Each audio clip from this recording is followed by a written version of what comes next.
Margarita Sampson. This is my work Voyages 1 and 2. This is my 10th year in Sculpture by the Sea, and I was at the very first one in 1997 as well. And I'm from Norfolk Island, and now I'm living in Sydney. These came from the space probes, which were Voyages 1 and 2, which were launched in 1997 from Earth. And they went out into interstellar space, where they currently are.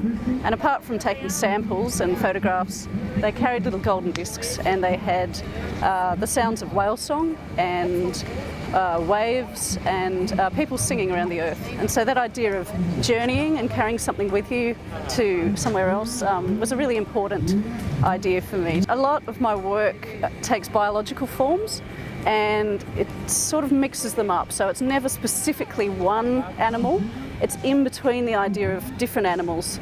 And I find that if I'm working in between the ideas, that gives the audience room to bring their own ideas in. So it's not quite a bird, it's a little bit like an antelope, it's got 4 legs, these are somewhat feather-like, but it's also functioning as a vessel, and it's functioning as a house. So we're kind of floating somewhere between all of that, and depending on what the viewer's experience is, depends on what angle they'll come into that group of ideas from. It's to do with the idea of migration. So if you're moving from one place to another, what do you take with you? You're taking memories from home, you're taking experiences, or even as we grow through life, what are we taking from our past into the future? We've got this sort of interior that's quite rusted.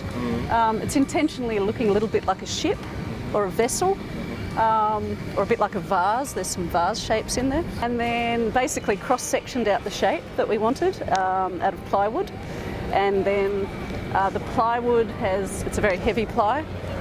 Then we've had 3 sheets of ply laminated over the top with glue and staples to make the exterior skin. That's been waterproofed, and each of these shingles have been cut. And then the inside's been waterproofed as well. It's all been painted and the shingles have been cut. I love that such a broad section of the community comes through. People that don't go to galleries come through, and it's such a spontaneous reaction. And if I'm hanging out by the work and I'm being a bit incognito about it, I can tell through people's gesture how they feel about the work. So if they start moving in, I saw some kids hugging this work yesterday, and that made me really happy. So people lifting up their children to look inside, and just that spontaneous interaction with the works. I want them to talk with their friends and explore what the work brings up for them. So if they have the time not just to walk past, but to really see what ideas start coming to mind, and sort of playing that with their friends. That's how I'd like people to respond.